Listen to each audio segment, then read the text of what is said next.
Tem uma arte também falando justamente sobre essa história da tentativa de golpe. Vamos mostrar essa também? Eu acho que ela está disponível aqui, que é o ex-presidente participou do plano da tentativa de golpe. Esse aqui é no conjunto. A Raquel pôs isso dividido entre bolsonaristas e lulistas, que é muito interessante para a gente ver o caminho e o entendimento de cada um. E aqui é no geral, né? Quando a gente junta Quando os dois, consolida. exatamente. Sim, 52%, não 36. Ô, Josias, acho interessante a gente ver, a gente sempre quando olha esses gráficos, né, justamente a gente vê a tendência desse gráfico. Volta no gráfico, por favor, para que a gente possa analisar aqui essa tendência, quer dizer, o vermelho, como a gente está vendo aí, subindo cada vez mais, pelo jeito, o brasileiro está tendo entendimento de que Bolsonaro participou da tentativa de golpe. É isso que o gráfico mostra, Josias? É exatamente isso, Fabiola. À medida que vão evoluindo os acontecimentos, né, e nós tivemos uma evolução gradativa, começou com a delação do Mauro Cid,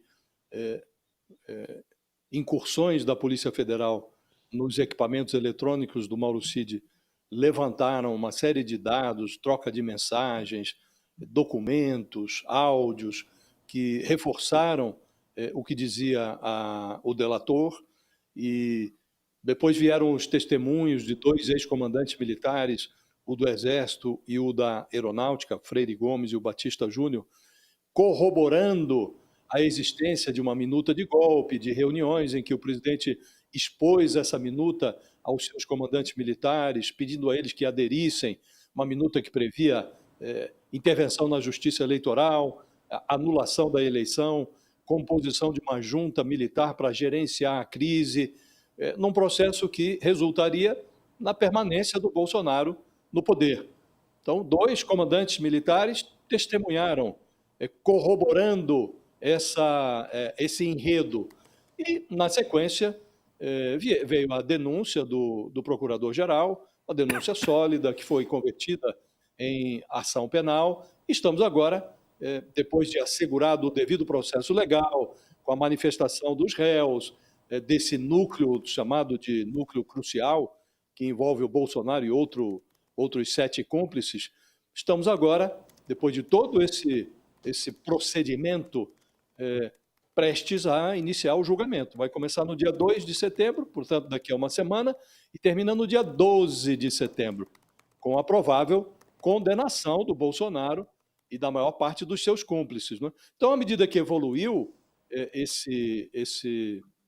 os fatos foram evoluindo, junto com a evolução dos fatos, evoluiu também a percepção da opinião pública.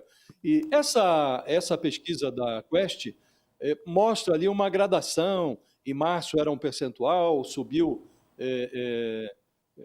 foi subindo gradativamente, né? Desde dezembro do ano passado, subiu em março, agora sobe novamente, mas o Datafolha já havia, que dependendo da formulação da pergunta, o índice pode variar um pouco, mas o Datafolha já havia detectado numa pesquisa lá de março, esse percentual aí de 52% de brasileiros que diziam que o Bolsonaro tinha orquestrado uma trama golpista para permanecer no poder. Então, essa percepção majoritária, ela varia de pesquisa a pesquisa, mas ela vai se solidificando. Já há dados suficientes para constatar que é sólida essa percepção da maioria do eleitorado quanto à participação do Bolsonaro.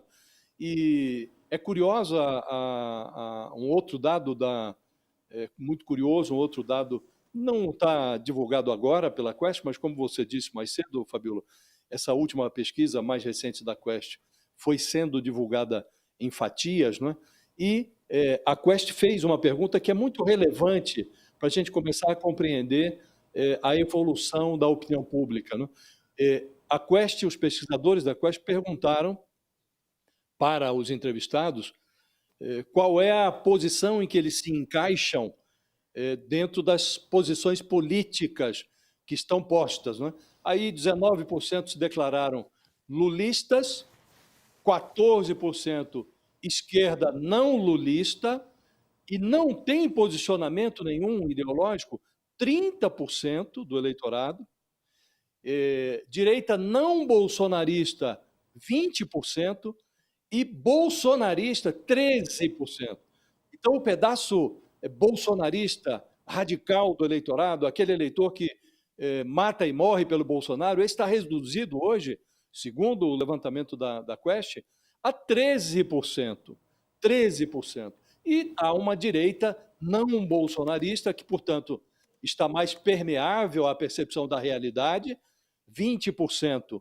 E aí tem esse pedaço do eleitorado que se diz sem posicionamento, 30%, me parece muito relevante para a gente compreender as variações, inclusive variações das intenções de voto, né? Mas, como disse, o mais relevante aqui, Fabíola, para a gente entender por que o Bolsonaro derrete gradativamente, é que 13% apenas do eleitorado se declara radicalmente bolsonarista, aquele bolsonarista que, se for necessário, pula no abismo pelo Bolsonaro. Ai, ai, ai. Não, e essa situação, né, do entendimento, né, da tentativa de golpe, né? Porque até os juristas também se dividem um pouco nisso. São muitos detalhes, né, Raquel? São muitos detalhes que ainda estão sendo explicados pelo judiciário e que vai ser difícil. Boa parte da população brasileira, uma parte da população brasileira, mesmo com o resultado desse julgamento, ainda não vai estar convencida. Fabíola, o que a pesquisa mostra, na verdade, é que as pessoas estão convencidas em alguma quantidade que 55%, eu acho, se não me engano, 52%, né, é o percentual correto, de que ele tem algum envolvimento na tentativa de golpe. O que a defesa de Jair Bolsonaro, ela tenta desvencilhar é o Bolsonaro do 8 de janeiro. Né? O que a defesa de Jair Bolsonaro tenta argumentar é, olha, ele não tinha conhecimento do 8 de janeiro, ele estava lá nos Estados Unidos, ele tenta desvencilhar Jair Bolsonaro do fato do 8 de janeiro, mas isso vai ficando cada vez mais difícil, né?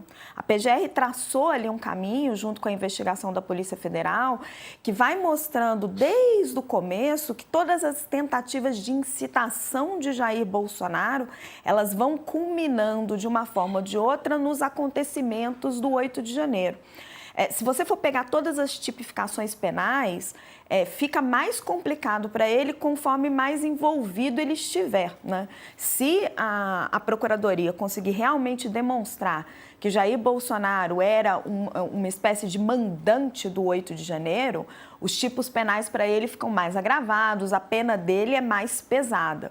Só que politicamente isso importa menos, porque todo o clima que foi criado pelo bolsonarismo, que acaba incitando aquelas pessoas a toda aquela quebradeira, a aclamar o exército para que as Forças Armadas, para que viesse tirar o Lula do poder, que não deixasse, primeiro que ele não tomasse posse, né, e depois que ele não governasse, todo esse clima que Jair Bolsonaro fez para deslegitimar as urnas eletrônicas, tudo aquilo foi culminando no que aconteceu do 8 de janeiro. Então, a PF e a PGR, elas foram traçando essa narrativa que veio desde o governo Jair Bolsonaro.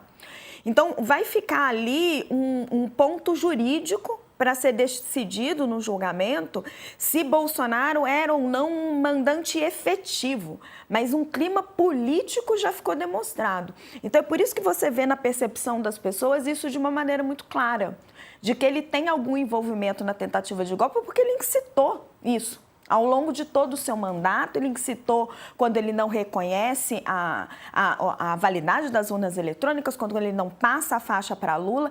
Essa percepção se cristalizou na população. E isso se cristaliza entre a população que não é bolsonarista radical. Obviamente está cristalizado entre os eleitores do Lula, mas está cristalizado entre os eleitores de centro, entre aqueles que não estão, vamos explicar assim, sugados por essa polarização. O que vai restar ali no julgamento para ficar demonstrado é se Bolsonaro tem um envolvimento direto no 8 de janeiro. Se de alguma forma ele e as pessoas que estão em volta dele levam aquelas pessoas até Brasília, incitam elas, pagam para que elas estejam lá, incitam elas para que elas quebrem naquele dia, porque aí a pena para ele fica mais pesada. Mas politicamente, que tudo o que se incitou no bolsonarismo acaba levando ao 8 de janeiro, isso aí já está provado.